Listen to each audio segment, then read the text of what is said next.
Guys, today is a Sunday. Unfortunately, I've not been able to go to church. I woke up late because yesterday, guys, I slept quite tired.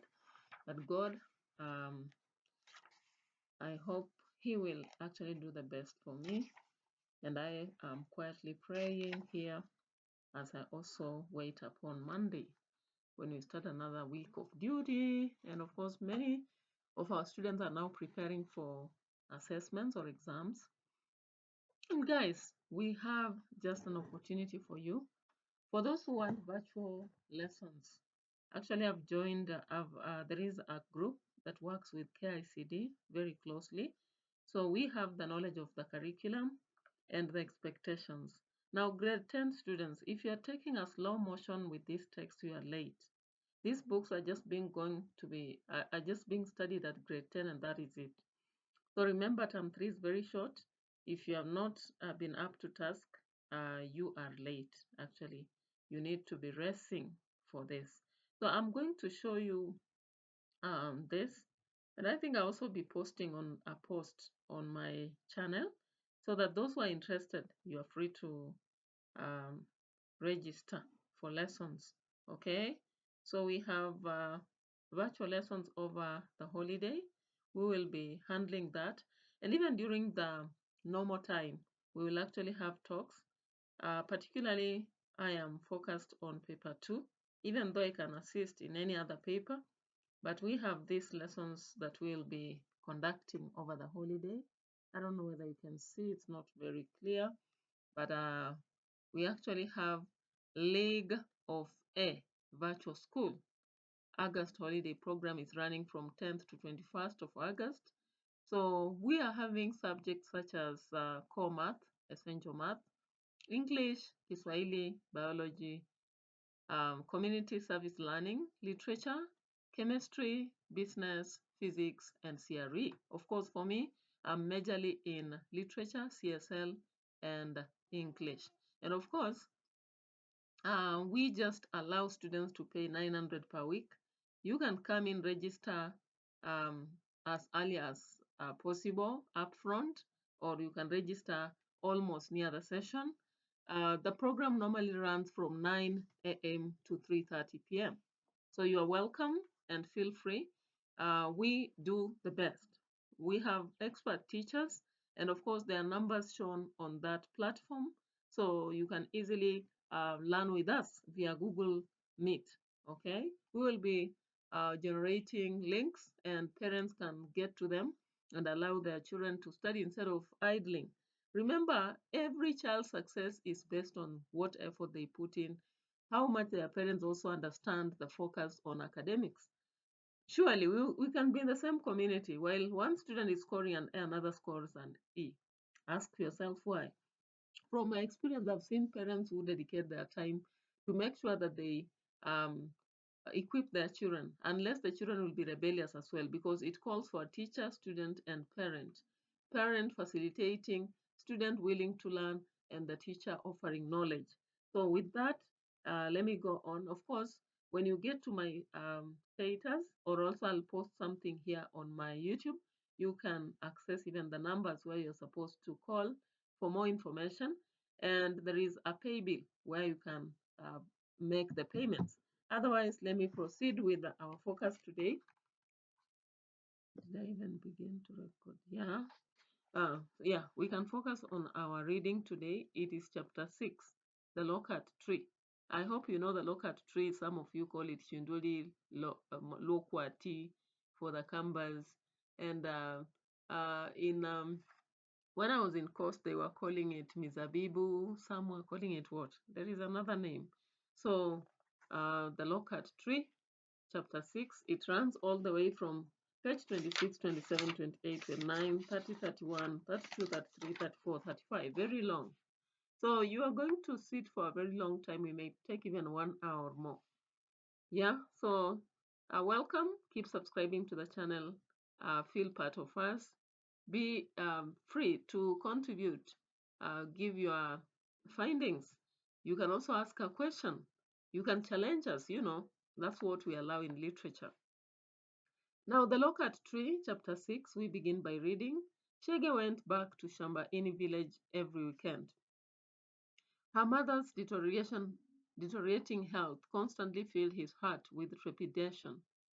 She had lost weight and looked frail and listless, like a lost spirit drifting aimlessly, resigned to its uncertain fate. The only thing that brought her any apparent joy was seeing Shege walking through the gate to visit her every Saturday morning. He hardly ever saw Lucy, who was away in a boarding school. Baba Munge spent more and more of his time drinking and singing songs about imaginary herds of cows and goats that he inherited from his father, but had no one to pass them on to now that his son was in jail. Shege's response was to harden his heart against the non-existent herds. If only Munge was here, lamented Baba Munge when he staggered home with Kishoi's one afternoon. They would not dare treat us like this. He is a lawyer. Father, you are right, said Shege. But don't forget, if it wasn't for the coup attempt, we would still have our land and our home. So now, stammered Baba Munge, bloodshot eyes blazing. You are blaming Munge? Well, we all know why we are being punished. I am being targeted at the office. They have denied me a promotion and blame me for things I do not do. I just wonder, couldn't Munge have done things differently? We all know they are lied in court. Mama Munge. Everyone had been bribed. Let Jesus forgive them their lies.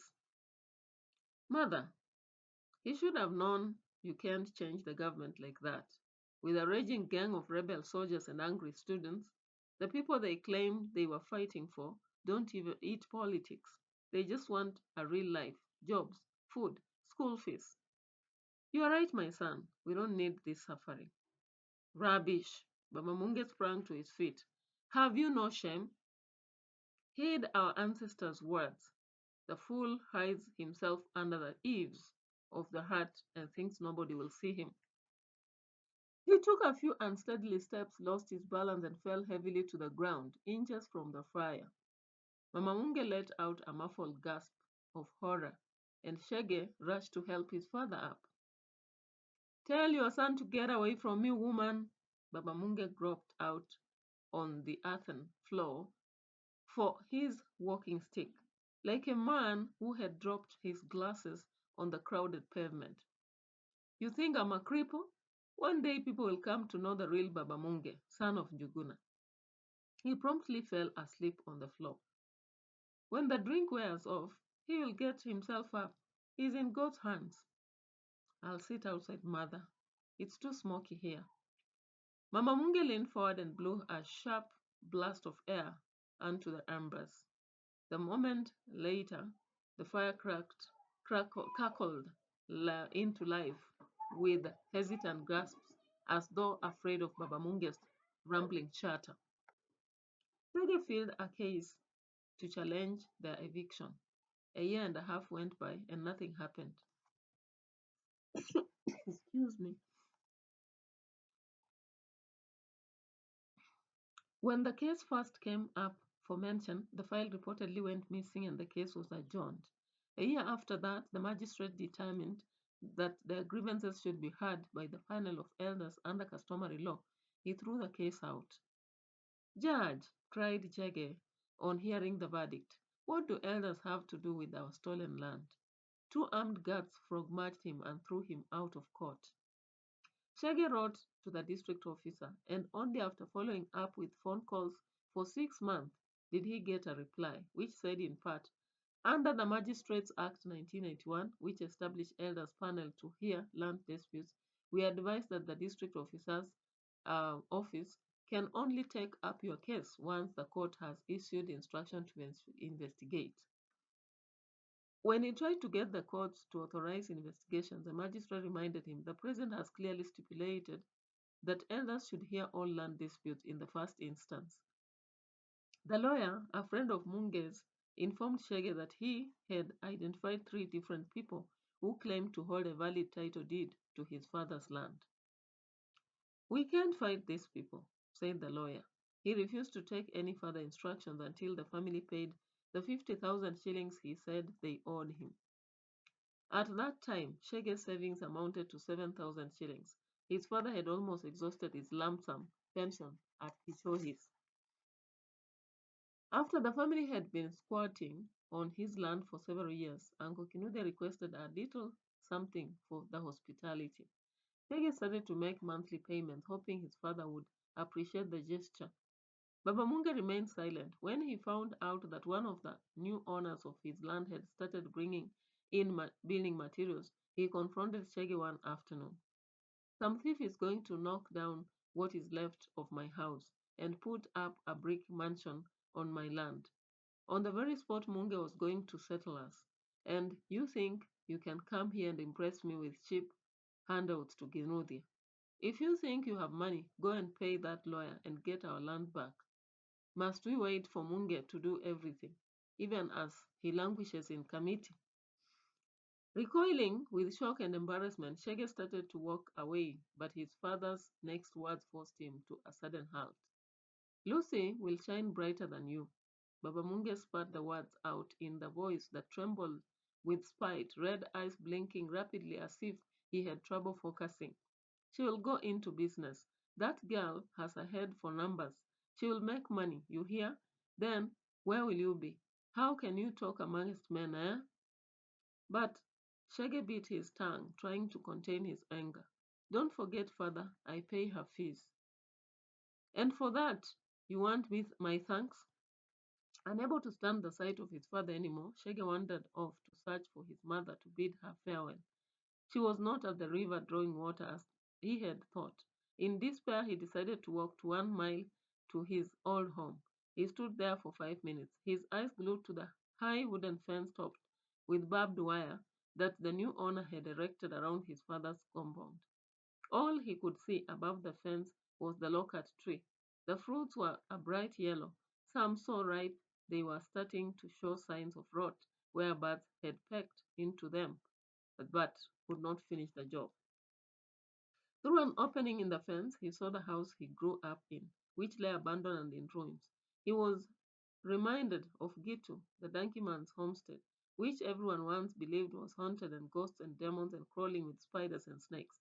He stood helplessly, then his heart began to beat in rapid motion, like a drummer starting to succumb to a mad frenzy of a beloved dance.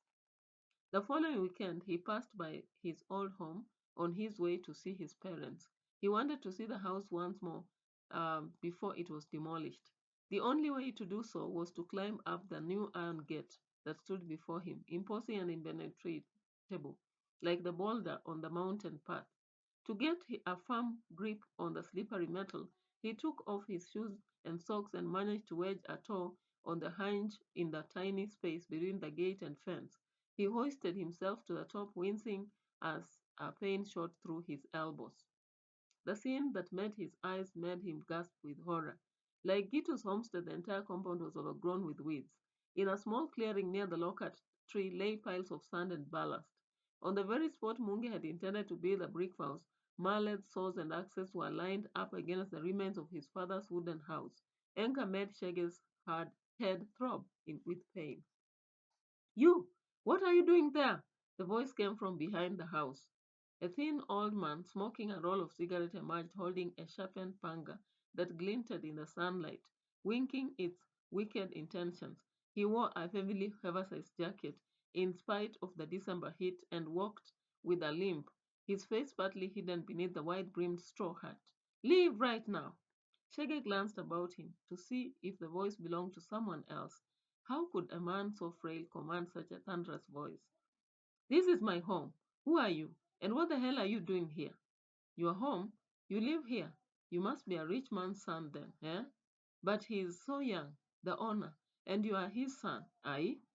Young boys today pretending to be men. Look, don't you have a key? Climbing the gate like a thief. You could get yourself killed, young man. Old man. What honor are you talking about? A sharp pain shot through Shege's arms. He could not hold on for much longer. The one who hired me to watch this property. The old man drew closer. He said in a low, menacing voice, If you are not his son, who are you? Look, we own this. My father's land. You have to leave. The old man held his panga between his legs, spat in his palms, and rubbed his hands together, eyeing Shege with a malevolent grin. Without warning, he snatched the panga, raised it high above his head, and limped toward the gate. As he dropped clumsily to the ground, Shege heard the screech of metal against metal drawn out the old man's strangling war cry. How can they? How can they? Muttered Shaggy repeatedly when he arrived at his parents' house later, ignoring his mother's greetings, breathing with difficulty as if he had just escaped an attempted lynching. Look at him, I want him, said Baba Munge, staring at Shaggy as though he was a mad. What is it, Shaggy? What has happened? Mama Munge was close to tears. They are building a house on our land, and I'm going to stop them. Without waiting for a response, Shaggy grabbed Baba Munge's walking stick and rushed out, ignoring his mother's pained entreaties to come back. Munge's words from his last letter reverberated through his mind as he dashed through the gate. I think about our land every single day. You must never relent. You know I will be here for a long time. I know father sometimes troubles your mind with the things he says. He's an old man. He has been through a lot in his life. You should remain strong for mother and for us all. Shege stared straight ahead as he dashed through the village, propelled by the promise he made to his mother. Frightened and shocked, people jumped out of harm's way, muttering after the lunatic racing through the village. As he struggled to get his breath back at the gate, a crowd began to assemble around him. Women carrying baskets of vegetables on their heads, unemployed youth and idle men looking anxious for a welcome distraction. He recognized some of them, some old neighbors and former classmates. They kept a safe distance from the knife in his hands and watched with bemused expression on haggard faces. Shaggy paid no attention to them. They were like shadows fleeting inconspicuously past the edges of his numbed consciousness. He banged at the gate with a stone, called out the falsetto tone, Muzee, Muzee, here's food for you. Hiya, food, did you say? Who would have guessed today is my blessed day? I've been sent by the chief. The gathering crowd held their collective breath. Whether it's the chief or the president, I'll eat it. Wait there. The latch rolled back with a rusty groan. Open the gate. I have excellent roast meat for you. As soon as the gate opened slightly, Shaggy pushed against it with all his might. He ducked past the old man, who lost his footing and went crashing to the ground. Gasps of horror mixed with laughter rent the air. Shaggy stood over the old man, swinging the white walking stick from side to side. Forgive me, Muse, but you must leave now. Tell your thieving rich man the real owners have come back to claim their land. The old man scrambled to his feet and shuffled through the gate. Tell him to come and take his sand and ballast, Shaggy shouted after his retreating figure. No one is building a brick house here, not yet anyway. The crowd burst into laughter. Shaggy sat down on an upturned wheelbarrow and listened to the loud chatter. An hour went by. The crowd got bigger, noisy, and restless. Some told Shaggy to fight the land grabblers. Others argued him to give it up. He would be jailed, just like his brother. Don't you know you can't win?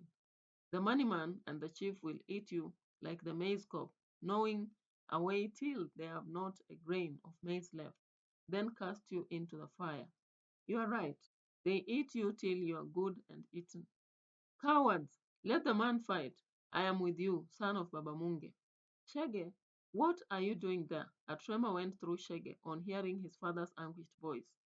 Getting our land back, father. You hear that? He's a fighter, like his old man. The crowd burst into a song. Shege could no longer hear what his father was saying. He recognized the hymn about the children of Israel leaving Egypt for the promised land. Then he heard a loud, persistent banging on the iron gate. Young man, thundered a stentorian voice. Give it up now, or you will end up in prison. And who are you? Shaggy asked. Let him know he's playing with fire. Knock down that gate. With a few ear-splitting blows, the gate came crashing down. The chief and 5 police officers marched into the compound, followed by a section of crowd that was getting increasingly agitated, like spectators forced to wait all day in the scorching sun for the magic show, and were now afraid that the organizers would run away with their money. The police officers knocked down the front door that had been weakened by termites and searched every room. Shege was nowhere to be seen. There was nothing there but dust, spider webs, and crumbling walls. Where has that young man disappeared to? Bellowed the chief, trembling with rage.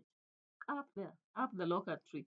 All eyes looked up and the crowd burst into laughter at the sight of Shege perched precariously on the unusually tall locker tree. Shege's eyes met his father's. The deep creases that ran down the old man's face multiplied and deepened. The humiliation of his father's face brought a weary grin on Shege's face. So now you are a monkey, said Baba Munge. Giggles danced through the air. Baba Munge turned to the chief. See now, you've turned him into a monkey, swinging from trees and eating wild fruits and leaves. Who will believe he's a university graduate, eh? Look at the shame upon my family. The land, said Shege in a low voice, his eyes never once leaving Babamunge. That's all that matters. That's what I've heard you say all my life. Now I understand you perfectly. The crowd applauded and whistled with delight. Shege felt his chest heave as he recalled the old story about how Babamunge had watched his father die and sworn there and then, perched high on the Mugumo tree, and that he was born to fight his enemy, the white man. Shaggy scanned the crowd to see where his enemy lurked. Was it the chief, drowning in his own sweat, or the police officers trembling with impotent rage? Where was this rich man who had stolen their land? Why could he not be man enough to show his face? Our forefathers were right. He who seeks his God with the man who ate it is certain not to find it. The crowd applauded. Their whistling got louder, but the chief ignored it and said to Shaggy, I order you to come down this minute. I am not going to beg you. And don't call me chief man. I am the chief of this village, governing under the chief's act of parliament to preserve law and order. You're causing a public nuisance. Get down now and or else you will be charged with trespass and inciting violence. The police took their positions around the tree and cocked the guns. A woman wailed, "Ooh-wee, ooh-wee, leave the young man in the hands of God." Chege kept his eyes on his father. He said to the chief, "You tell me why you stole our land, chief man, okay? And give it to some rich man." The chief turned to the crowd, waving his hands in air. "Who gives land, me or the government? I don't know whom you are working with, but this has to stop. For almost 4 years, my parents have been living like landless squatters, yet everyone in this village can tell you who owns this land. Ask them who planted this tree. Now listen, young man, people must respect and obey law. This is public disorderly behavior. Under the Chiefs Act and Public Order Act, I'll have you arrested this minute, even if it means chopping down the wretched tree. You are responsible for this illegal gathering, meeting without a permit. You will be fined 800 shillings and one goat if you don't come down now. What an easy way to make money and fill your stomach, cried Shege. The standoff lasted all afternoon. The chief sank onto the upturned wheelbarrow, imprisoned in his khaki suit, bowler hat, and shiny black boots. For a moment, Shege cast his gaze across Gitu's overgrown compound. The donkey, which he had not seen for some years, still grazed in peace, upturned by the drama that was unraveling below of his heart. The old man's hair was now completely grey, and although he was too far for Shege to make out his facial features, he seemed to be shaking his head in apparent disapproval. Suddenly filled with shame, Shege turned away. Someone brought out a drum and beat it to a steady, catchy rhythm, turning the gathering into a party. As the afternoon wore on, Shaggy kept the anger pangs at bay by eating fruits. A neighbor offered to hand him something to drink, but the chief cracked his leather whip amid taunting laughter and whistles. As the sweltering sun began to dip behind the Aberdare ranches, Shaggy spotted a van in a distance. The crowd now thronged as far as he could see. The new visitors threaded their way through the multitude of bystanders weighed down by cameras. Chege watched them with alarm. Who invited the media? A loud cheer went up, and the villagers danced with abandon when media people started interviewing people, taking pictures and filming. Chege could barely hear the reporter above all the noise. has taken a refuge up a mango tree. He is eating leaves and wild berries. Reports from the scene say that he has been in the tree all day. The chief has offered his family land back. Eyewitnesses say he relieved himself for the chief. The crowd parted again and smartly dressed men marched into the compound, swatting insects with fly whisks. It was the district officer, who hardly ever set foot in the village. He was immediately surrounded by reporters who thrust a dozen microphones in his face and demanded to know what drove the madman up the tree. The chief stood bowed behind him, hands behind his back. Okay, young man, what is this I'm hearing? The district officer, Adams Apple, leapt wildly when he spoke, as though the words were running through the series of torturous hurdles in his throat before escaping through the open mouth. Asked the chiefman of yours why he stole our land and gave it to his rich friend. Mama Munga arrived at the scene. The crowd parted to make way for her. Her hand flew to her mouth when she saw her son on the tree, looking hungry and exhausted. She shot a glance at Baba Munga dozing on the ground and quickly looked away, her face hot with embarrassment. So the warriors have gone to bed, she muttered, then pleaded with her son to calm down. I will, mother, in a little while, said Shege, in a voice denuded of its earlier defiance, as though he was saying he was just coming down for dinner. Creases of shame and disappointment invaded Mamunge's face. She reached into her kiondo and extracted a document. The crowd drew nearer. The police officer raised their weapons. Mama Munge ignored them and thrust the document into document district officer's face. The photographer surrounded the district officer, blinding him with flashes. Look at this title deed, government man.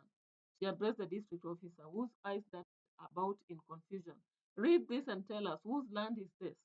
The chief says the title has a Kambura. And ask him how much tea they gave him. You ask him, let my son go home. The crowd applauded. The district officer turned to confront the chief, but later nodded a signal at the police officers, who fired a volley of shots into the air. Terrified villagers ran to cover, filling the air with dust and their screams. Mama Munge fell to the ground as a wave of people swept past her. Inches from Baba Munge, who was still sprawled on the ground, lost in his own world. Like a hen swooping down from the barn to protect her chicks from the talon-bearing, marauding eagle, Shege flew down the tree and rushed toward the direction of the broken gate, easily merging with the fleeing villagers. Surprisingly, the police did not pursue him. So, guys, this is a very funny and at the same time very emotional chapter. The local tree, of course, is a tree that was the only symbol left in that compound. Starting with the synopsis, and guys, if you have not subscribed up to this time, I don't know what you're waiting for. So please subscribe to the channel and let's proceed with our lessons. So here we are. As we begin on page 26, we see that Chege um, had made a habit of visiting the parents in Shambaini every weekend. And he actually witnessed the deteriorating health of the mother. The mother was only excited on seeing him. We also notice that Baba Munge was living in a dream now, talking about herds of cows and goats that were imaginary, that would be inherited by his son. And he kept lamenting that his son was a lawyer, would have done a lot for him.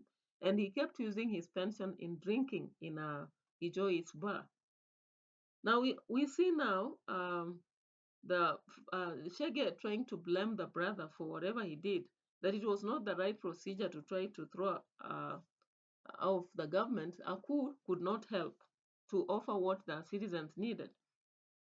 Now, Baba Munge keeps saying that his son is not doing much, even though Shege has tried so much to offer what he can. The father would not appreciate.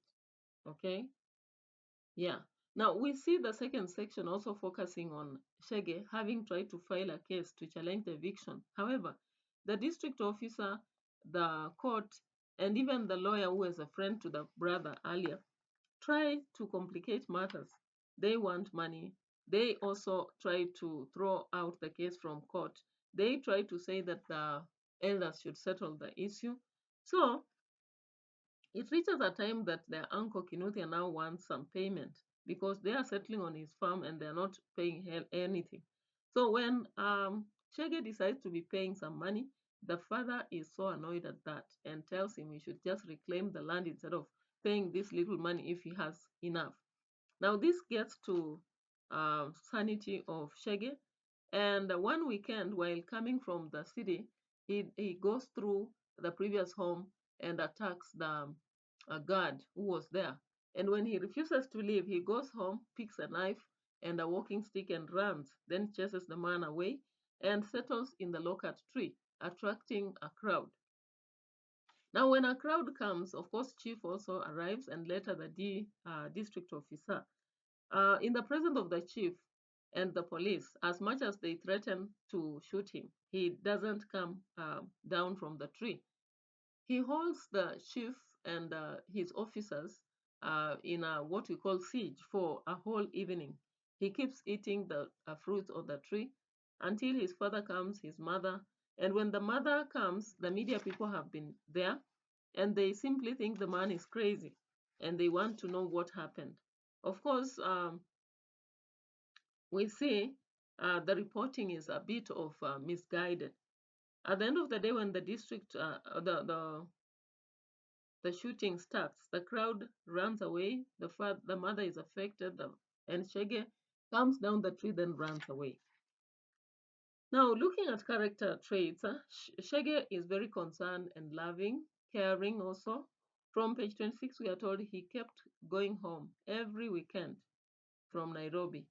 And he was so concerned about the deteriorating health of the mother, and it filled his heart with a lot of trepidation to see that the mother's health was going down.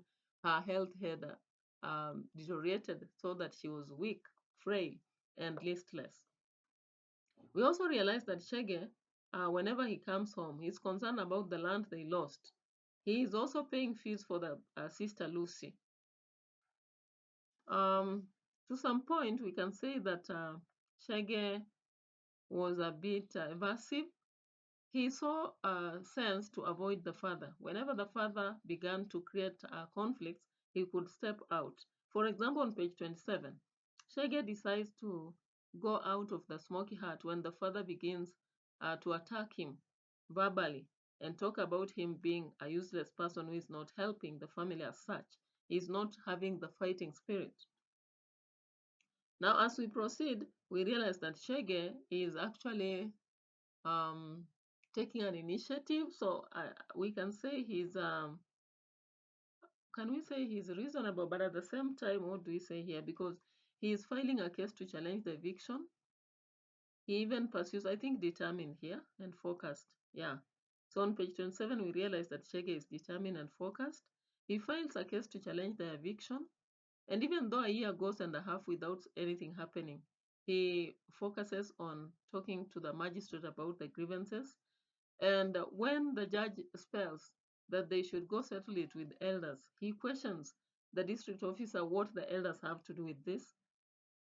They even send him out of court, but he continues to fight and using lawyers. He even pays 50,000 to the lawyer, who was a former friend to the brother.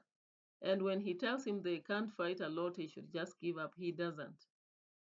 We see he pursues to pay some fee to Uncle Kinuthia, but at the same time, he is actually focused on getting more because we are told that he still headed to whom did he address? I think he went on to address or rather write again to the court and avoid those elders, and even tried the chief. So he was very determined. Now the determination goes on until now he decides to visit the older home and question the guard. And on questioning the guard and not finding the response, he decides to attack. On page 30, when he goes home, takes the knife and comes to attack, demands that the man open the gate, and then chases him away and stands, or rather climbs the loquat tree. He even says that the owners of the land have come back. And when the chief comes, he still says the chief should tell him whoever he gave the land to and why he had to do such injustice. Even when the media people come and the crowd, he still insists that they have to get their land back and the owner of the material, Ballast and Son, should collect it. so that that land is belonging to them. We see even after the deal comes, he still insists he wants their land back. So we see that persistence. So he's persistent, he is determined and focused. The other thing we see is that I think at some point Shege becomes emotional, ill-tempered, and wild because after checking the home and realizing that people are beginning to build there, he goes again another weekend on page 29 and he climbs up the iron gate, then hangs onto the wall and addresses the watchman, telling him that he should leave. And he's ordering him, not just talking. He even tells the old man that if he doesn't leave, he will actually be made to leave. Even if the man is holding a panga, he doesn't care about it. Now he falls clumsily to the ground, and we think that's over. But on page 30, Shege goes back to their house and picks a knife. So he grabbed Baba Munge's walking stick, then he also picked a knife. And he went racing in the village. As people crowded around him, they saw him as if he's mad. Okay? They looked at him as a mad person. And he banged at the gate, hit it with a stone. On page 31, we are told that once the man came out, he actually had to make him fall to the ground. And he told him to tell the owner of the ballast and sand to collect it so that the owner of the houses will come and settle. Now, when he's on the tree, he keeps showing us that he's a brave and courageous person, daring. What happens here? We are told that the crowd has really become bigger, noisier, and restless, which is illegal, of course, holding a meeting without authorization.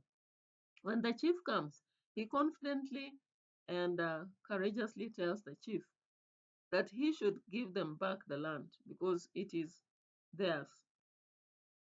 He even tells him, as the people tell him that the chief will eat him, just like maize cob, and now he tells them, yes, it is true, but he's not going to run away. He speaks in an anguished voice on page 31 and says that he needs their land back. Okay. When the chief and the police come in and they even threaten to shoot, he's stuck on the locust tree. On page 32, we can see that. As he's being told to come down, he doesn't. He speaks right there in reference to how the father stuck in Mugumo tree when the father, the old, was being killed. Now we see as the crowd is gathering and the chief orders him to come down. The man says he will not come down. Instead, what he wants is his land. And he also tells him he is the one who has made them landless by making their parents' quarters when they have been in that land all the while.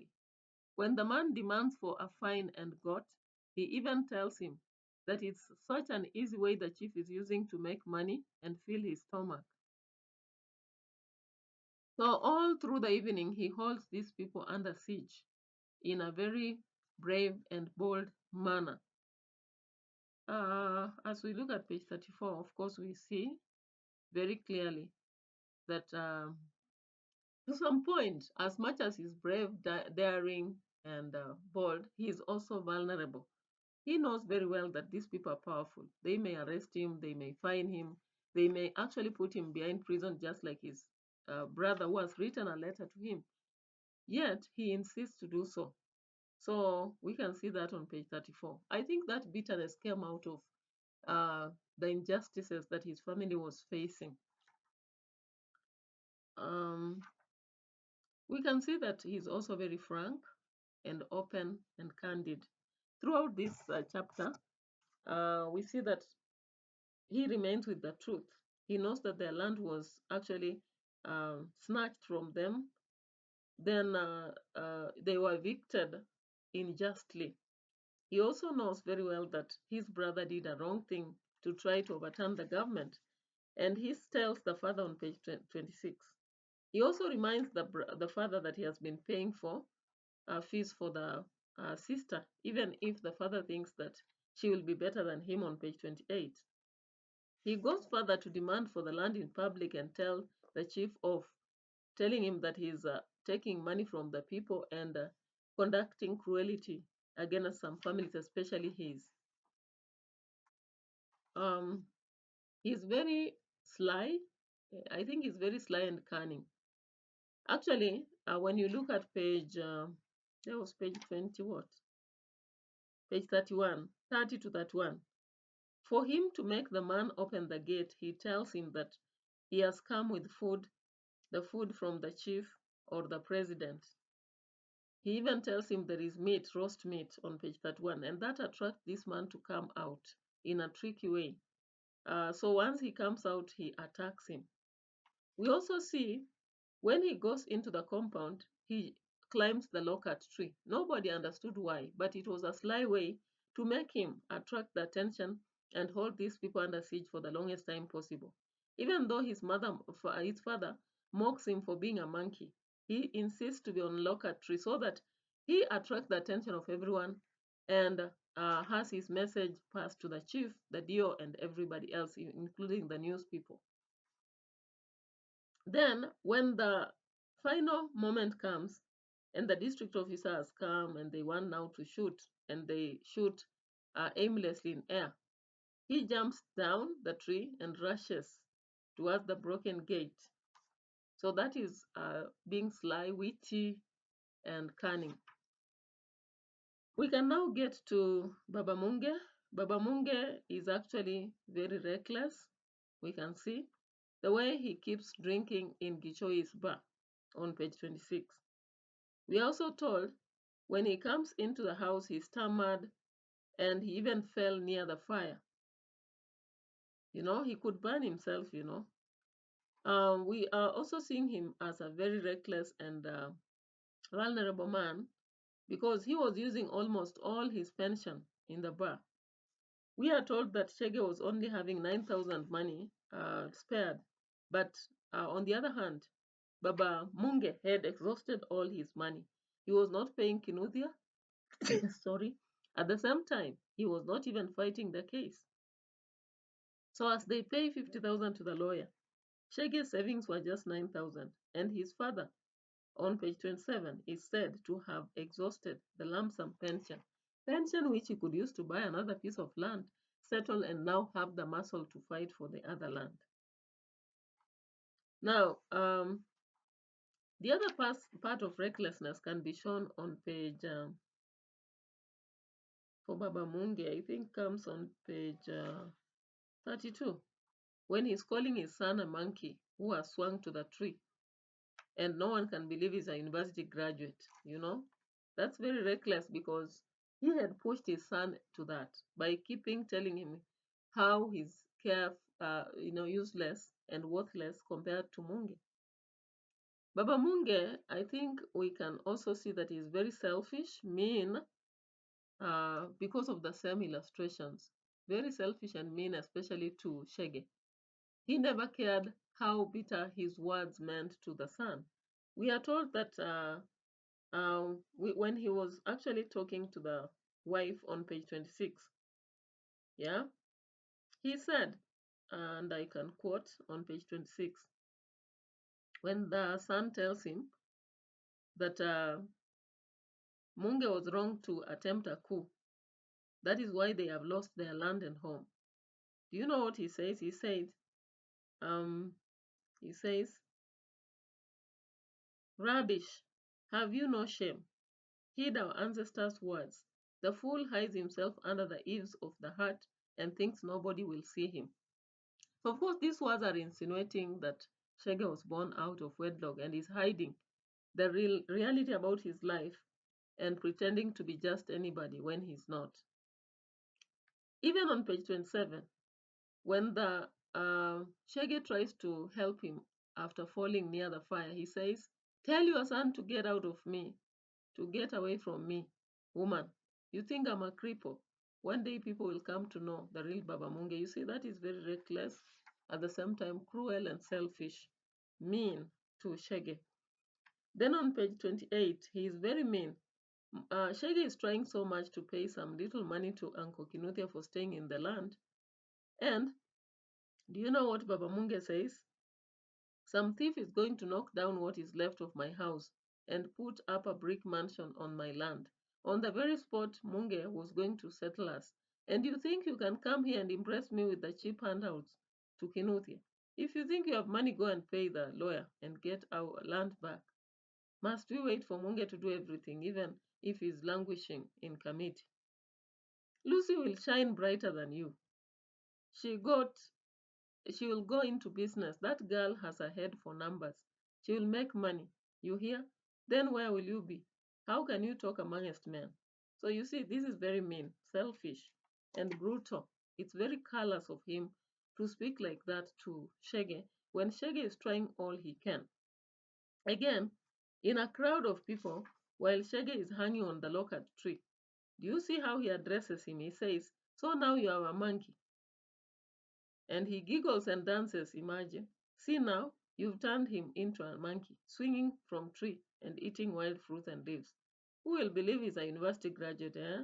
Look at this shame upon my family. So that was very reckless. You know, I think it's very mean of him, selfish and callous, cruel. We also realize that Baba Munge is a sarcastic character. He is sarcastic in his speech, especially in what I've pointed, when he calls him monkey swinging in a tree on page 32, when he even says that he will not have anything to speak before men on page 30.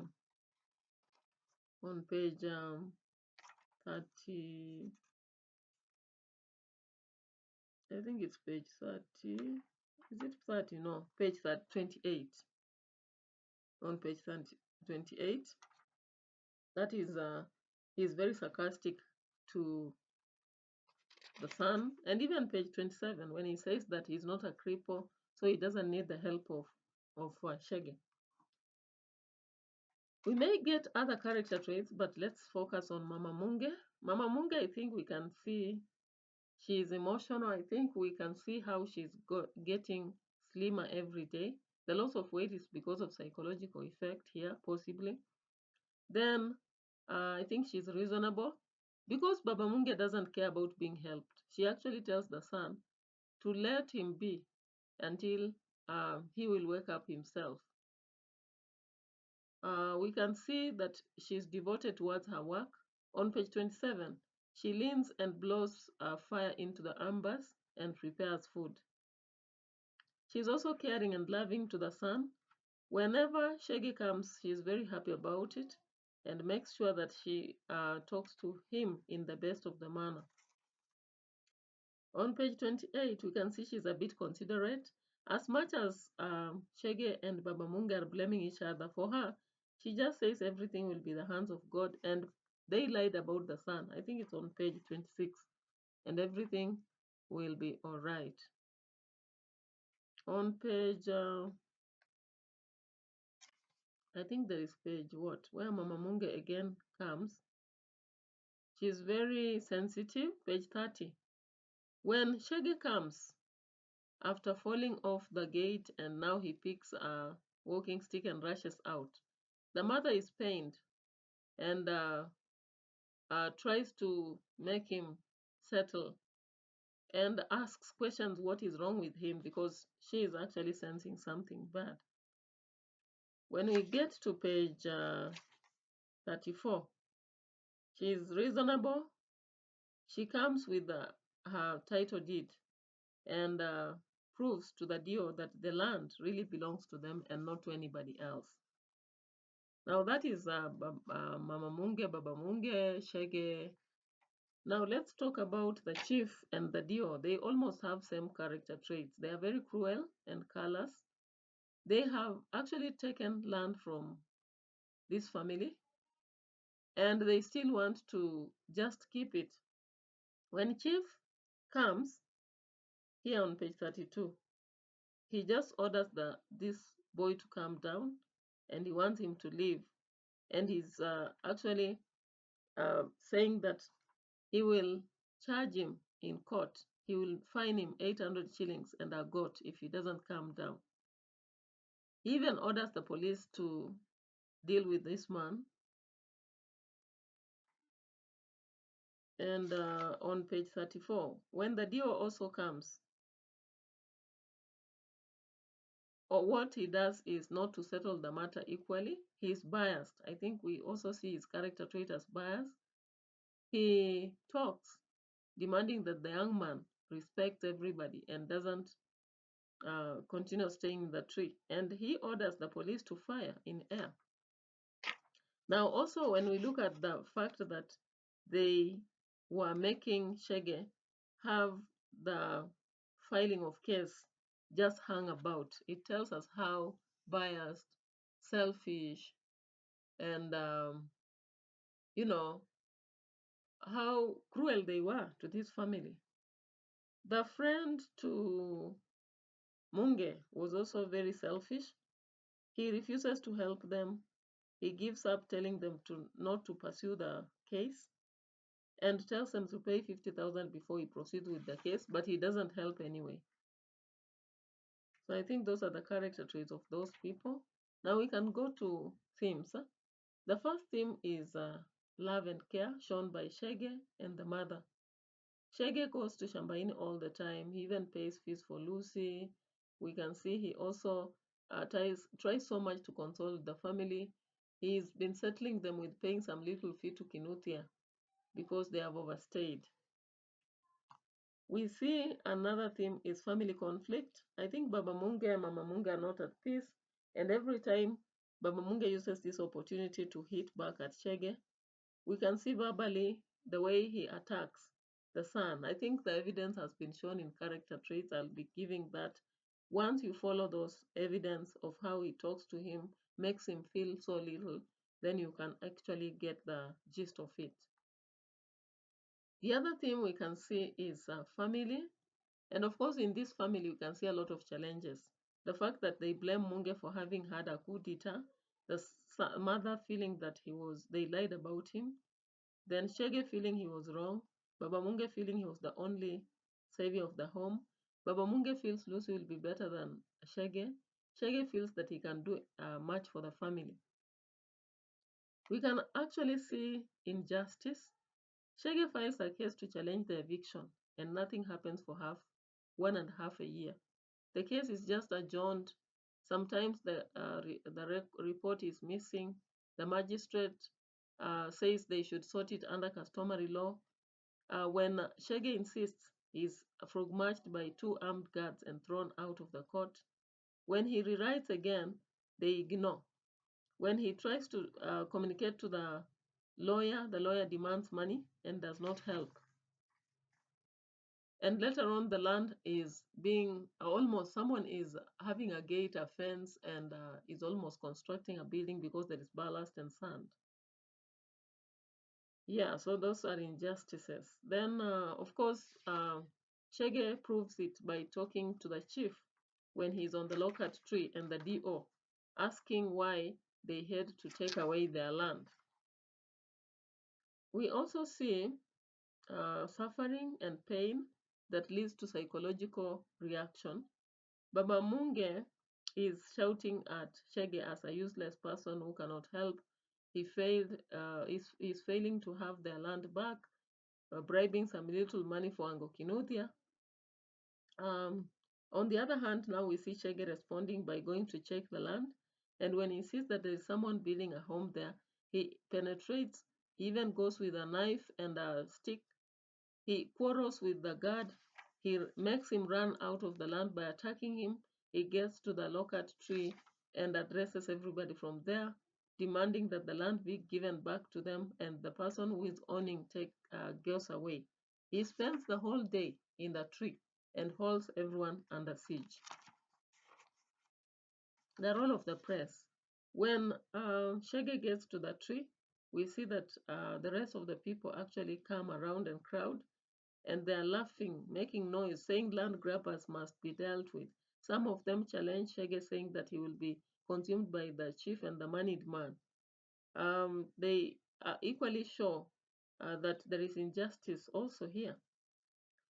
And at the end of the day, the Dio and the police shoot in air, and Shege has to run away. Mama Munge brings the title deed, but the Dio doesn't want to look at it, and no one is interested. We also see resistance. Shege is resisting the law. After failing to use the right procedure of the law, he decides to use his own crude way after seeing a letter from the brother that is Munge from wherever he is in prison. So he decides that he's going to go physical. So he carries a knife and a stick and goes to attack the old man in the home and makes him run away, falls over. Later on, he demands that cowards should come and fight instead of taking land just like that. Yeah, the gate is even attacked and demolished a little bit, and he gets to climb the local tree from where he tells the chief that he needs land and that justice must be adhered to. We can see misuse of power for the chief and even the magistrate. Magistrate uses his power to collaborate with the rich people and chief from the village. On page 27, some files disappeared. The adjournment kept moving. And when it was finally verdict given, they were told to go back to the chief and the village elders and settle it, something they know could not sort them out. The other abuse of office or misuse of power we can see on page 30. When the chief comes, is it 30 or 32? When the chief comes, he orders the boy to calm down, and he says as a chiefman, he's using the chief's act of parliament to preserve law and order. He calls this boy a nuisance for inciting and trespassing land, yet the land everyone knows belongs to them. The chief also says that if the man will not obey law and respect the elders, they are going to actually charge him with 800 shillings and a goat because he has held a meeting without a permit. The chief goes ahead and even orders the police to shoot in air. We see the Dio also coming. He rarely did, of course, since they grabbed this land. And when it comes, he just tries to condemn Chege, asking why he's causing a lot of problems in the village. Okay, and when even the Mama Munge comes and shows the title deed, he does not look at it. Instead, he just wants to prove that the man is the one that is wrong. Now we can talk about education. Of course, Lucy is in school. Shege has a degree and Munge too. And there is hope for Baba Munge that the daughter will do well in a business. Okay, so that is education. If there is any other theme, you can let me know later. Let's just get to talk about stylistic device so that I prepare some lunch and we eat. So for stylistic devices, I think there is a lot of vivid description in this. The way, for example, Baba Munge fell, we are told he sprang to his feet. Then he took few unsteady steps, lost his balance, fell heavily on the ground, inches from the fire. So that is page 27 and 26, vivid description. The other vivid description is about the way Chege checked that home and saw. And I think it is, even before that, there is that part where Shege and the father. Shege wanders off to search for the mother, then fails to meet him. Then he stands 5 minutes around the previous home, his eyes glued to the high wooden fence topped with barbed wire that the new owner had erected around the father's compound.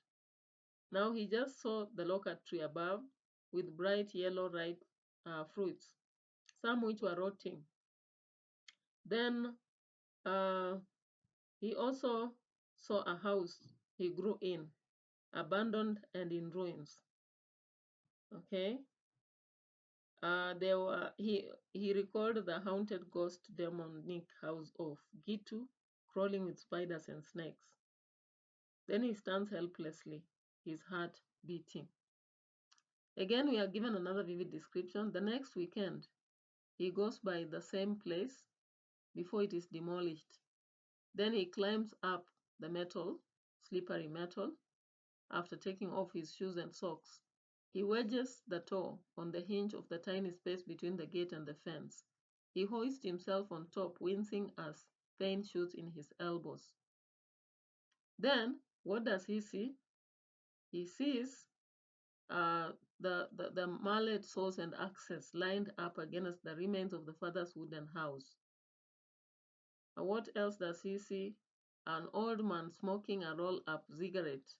He holds a sharpened panga that glints in the sunlight, winking its wicked intentions. The man is also wearing a heavy, oversized jacket. His face is hidden beneath the wide-brimmed straw hat. All right, so that's vivid description. The other vivid description comes as Shege picks the father's walking stick, rushes out. And what does he do? He stares straight ahead, dashes through the village, propelled by promise he had made to his mother. People are jumping out of the harm's way, muttering after the lunatic racing through the village. We see him struggling to get his breath back at the gate. A crowd has assembled. Women are carrying baskets of vegetables on their heads. Unemployed youth and idle men are looking anxious for the distraction. Then we see them keeping distance from this man with the knife and watching him with bemused expression of haggard faces. The man is not paying attention. He bangs on the gate with a stone. Then what does he do? He pushes against it. He ducks past the old man, who loses his footing and crashes to the ground. The old man gasps in horror as people laugh. The old man scamps to his feet and shuffles through the gate, running away. Then the other part of vivid description. Mhm.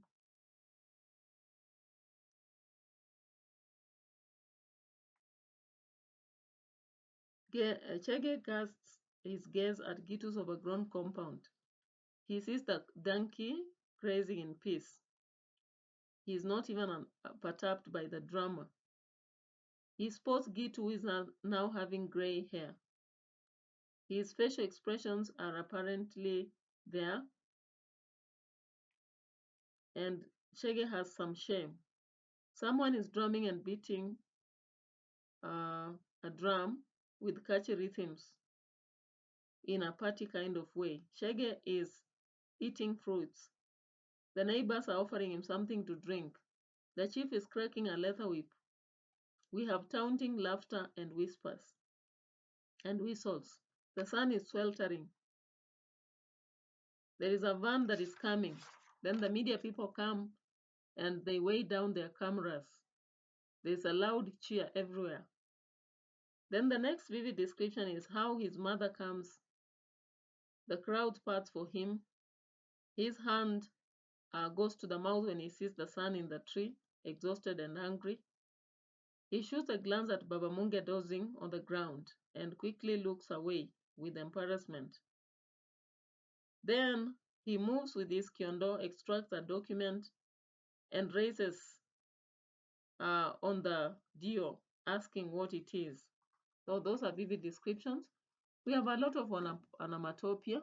I'll try to give as many as possible, but because I've not highlighted, I'll only mention those I'll be able to see as fast as possible. So we have a lot of onomatopoeic words.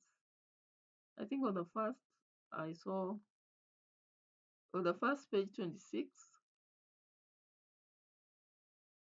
I don't know whether I saw throbbing somewhere. If not there, I'll find it somewhere. On page 27, did I see any? Blast, sharp blast. then gasps, chatter, rumbling, cackled. I think that's page 27. Then we see more on page 28. I think there were more.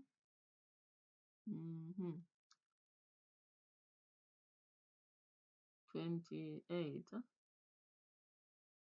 28, it seems we don't have size. No, size is not here. Yeah, so 28 doesn't have, but I think 29 or 30.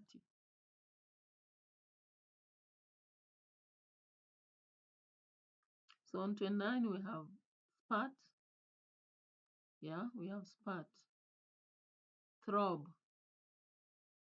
We have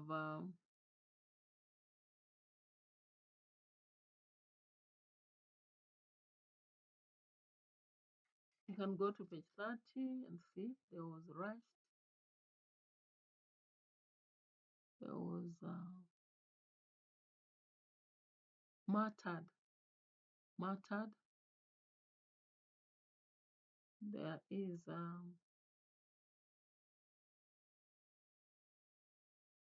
are they just banged at the gate? Growl, rusty growl.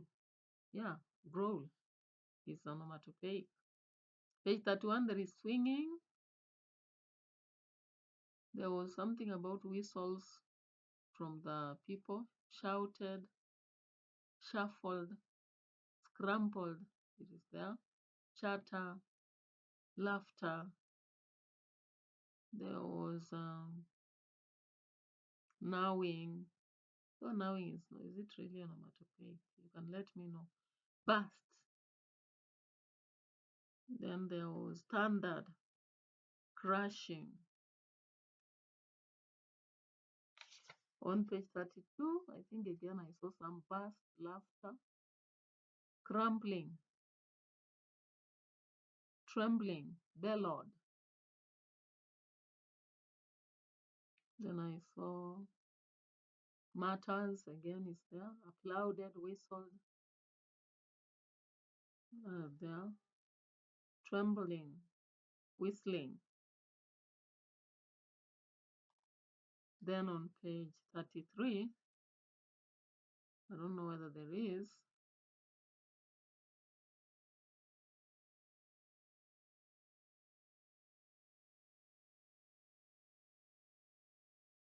not really. Laughter and whistles are there. Whip on page 33.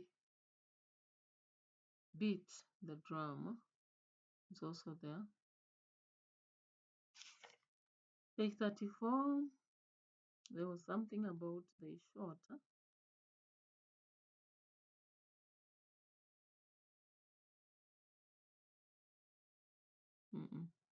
Page 35, that's where they applauded and then fired, screams, sprawled, swooping, marauding, rushed.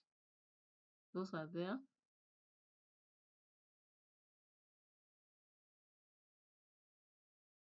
Yeah, so you can see the onomatopoeic words are so many, by the way.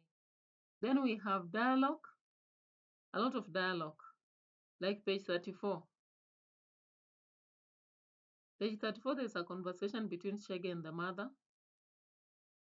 And that is where the mother says, okay, young man, what is this I'm hearing? District officer says, and that is district officer and Shege. Page 34. Okay, young man, what is this I'm hearing?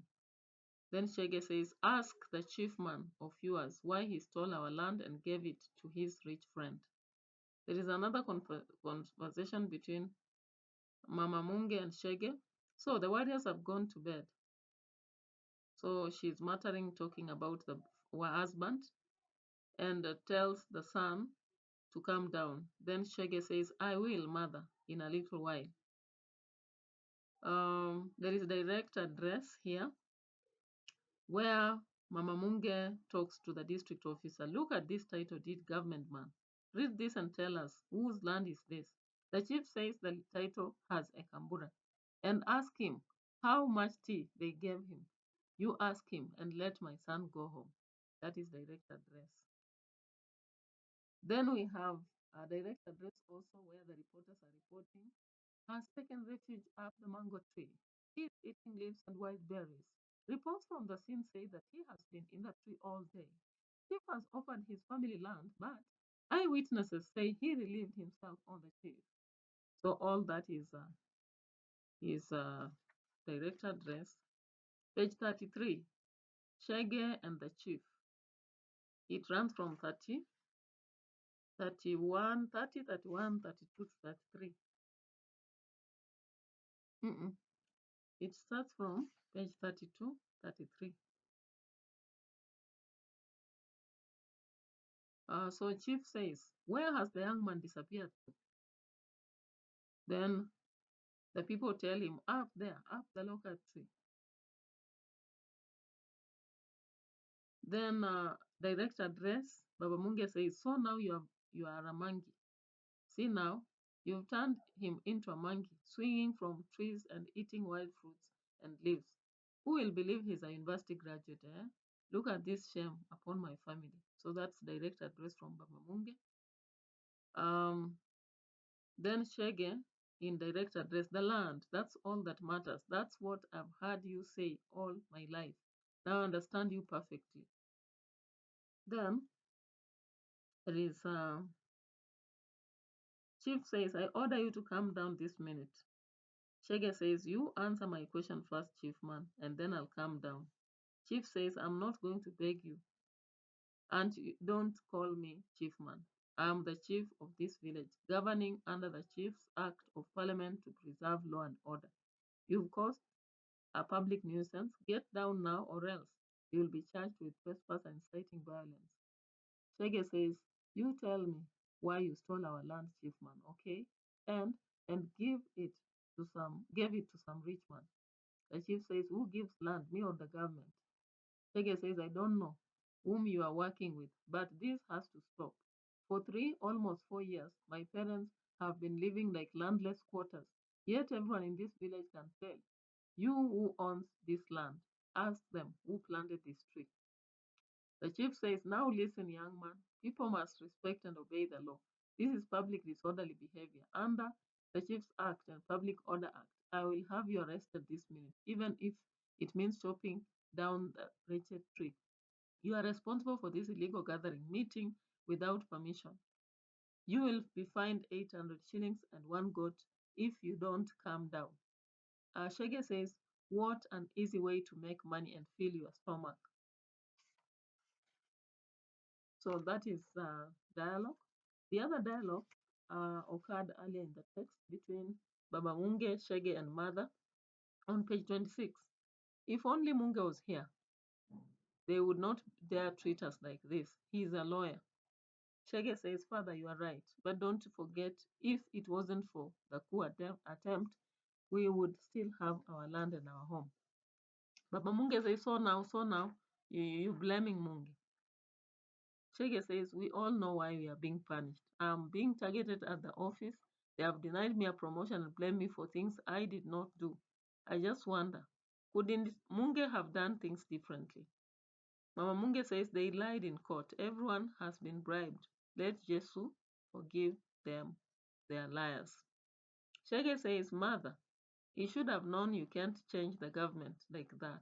With a raging gang of rebel soldiers and angry students, the people they claim they were fighting for don't eat politics. They just want a real life jobs and food, school fees. The mother says, you are right, my son. We don't need this suffering. Baba Munge says, rubbish. Have you no shame? So we see that dialogue going on. There's still another dialogue on page 27 in court. Judge, what do elders have to do with our stolen land? The court says under Magistrate Act 1981, which established elders panels to hear land disputes, we advise that the district officer's office can only take up your case once a court has issued instruction to investigate. This one is direct address. But in court, there's also direct address.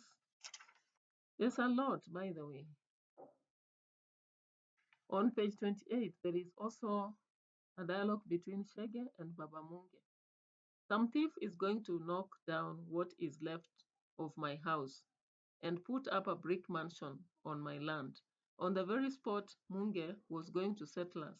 And you think you can come here and impress me with cheap handouts to Kinuthia? Shege says Lucy will shine. The father continues, Lucy will shine brighter than you. She will go into business. Then what will you be? Shege says, but don't forget, Father, I pay her fees. Father says, and for that you want my thanks. So there's a lot of dialogue in this part also. Now, there are also rhetorical questions, a lot of them. Let me read some of them, not all. The rhetorical questions here, like where do we begin? Page 27. The father, after falling and Shege tries to help, he says, you think I'm a cripple? Then on page 26, I just wonder, couldn't Munge have done things differently? Shege is asking the family members. On page 28, the father says, must we wait for Munge to do everything, even as he languishes in committee? And you think you can come here and impress me with cheap handouts to Kinuthi? Then she will make money here. Then where will you be? How can you talk amongst men? Eh? And for that, you want my thanks. Baba Munge says that. Page 29.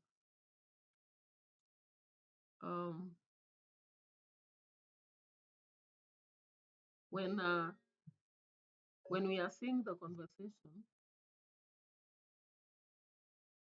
let me grab the phone a bit. Let's resume. I want to finish before I can deal with that call because it's not emergent as such. So I was going on with questions. So there are questions that the guard in the previous home of Shege is asking after this boy has asked him, what are you, who are you, and what the hell are you doing here? He asks questions. You are home. You live here.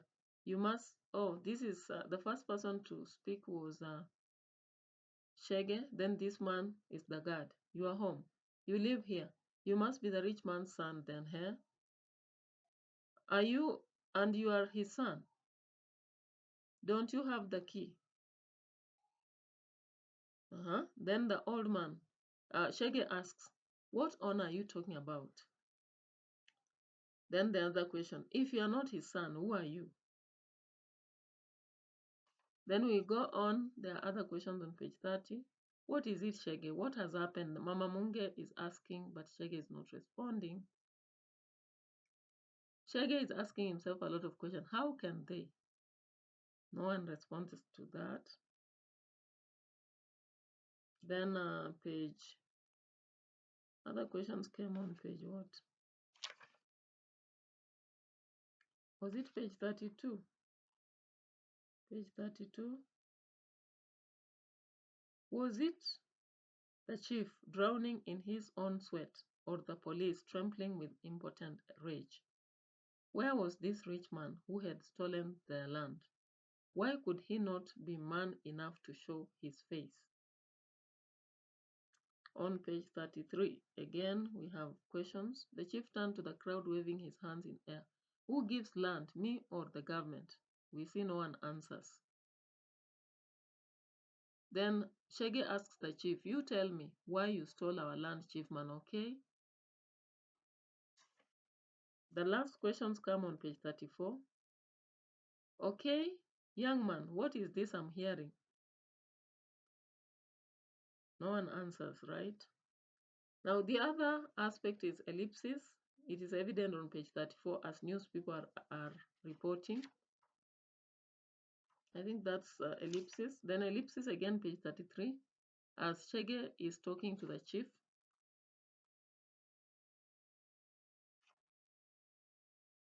I've seen a couple of, we have another ellipsis on page 26 when Baba Munga is stammering in his drunkenness. So now So now you're blaming Mungu.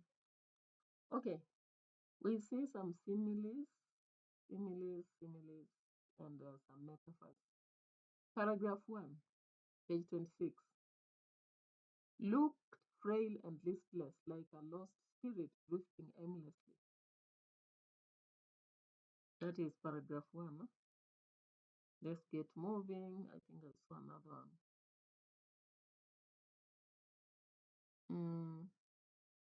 I saw another one somewhere. Just give me time. I don't want to rush.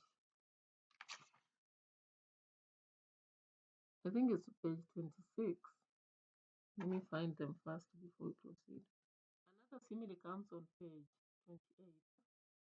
He stood helplessly. Then his heart began to beat in rapid motions like a drummer starting to perform the mad frenzy of a beloved dancer. Then another on page 29. The only way to do so was to climb up the narrow iron gate that stood before him, imposing and impenetrable, like a boulder on a mountain path. That's another simile, right?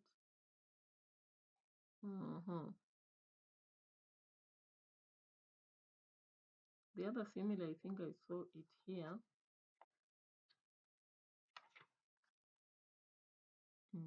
Guys. Guys. Page 31.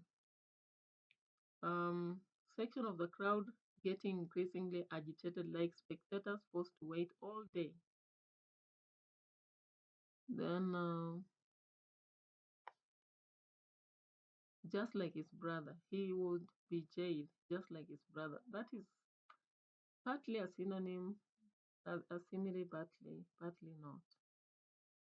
Then page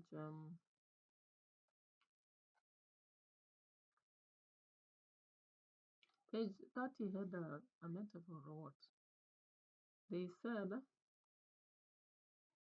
people jumped on harm's way, muttering after the lunatic racing. I think that's more of a metaphor. Then a simile, they were like shadows fleeting inconspicuously. Okay. On page 32, I think I saw another simile.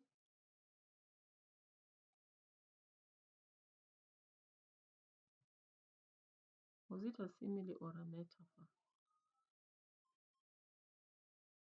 Yeah, it's a metaphor. Baba Munge calls the son, have you turned into a monkey? You've turned my son into a monkey, swinging from trees and eating wild fruits. That's a metaphor. Then page 33, I thought I saw some simile.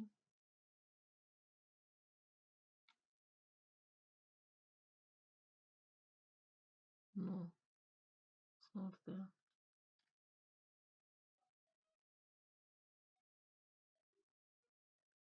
There's no simile here. But page 34, I thought I saw the last paragraph. Like a hen swooping down from the barn to protect her chicks from the talon-bearing marauding eagle. Then we had another on page 34. Page 34, I thought I saw something.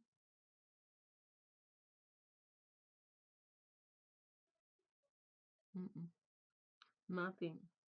But we have use of local language, Kiondo, Ekambura, and Jesu. That is use of local dialect. Then we have use of idiophones. Ooh-wee, ooh-wee, page 33. Then hiya, hiya. That is a kind of idiophone for happiness. Yeah, happiness. Yeah. There is irony also. I think it's ironical that the chief is the same person who stole and is coming to place law and order. Which law and order for something or somebody who is such unlowly? The DO also, he's always been making sure that they curtail Shege from getting back their land on page 27. So it's ironical that he's also coming to ask what is happening, yet he knows everything in detail. It's also ironical that Baba Munge, who calls himself a warrior, is just muttering to himself and sitting in embarrassment under a tree when the sun is on top of the local tree on page 34 and even 32. It's also ironical that while some people think that Shege should fear, he is very courageous and is decided to hold everybody under siege for the entire day. It's also ironical for the media to come and begin to report wrongfully about the matter, considering that Shege is crazy and that the chief has offered the family land. In reality, that's not true. There is another irony in the fact that the land was taken and the law could not help. They kept adjourning the case. Some details could miss. And at the end of the day, they're just wasting time for the family instead of helping. It's ironical that Chege, who really hates fights, decides now to go physical to the person who is intending to construct land in their, could construct a house in their land. We might have so many other ironical situations, but that's how much I can offer. It has been a very long discussion. Bye bye, and thank you so much. So I think next time we can break such a long chapter into two parts so that you don't get tired. You give your suggestions, by the way. Do you think I should just cover it like that? Or should I break down? Because I realize the chapters of this book are, some of them are quite long. Okay? So bye bye. Stay put. Let's meet again another time.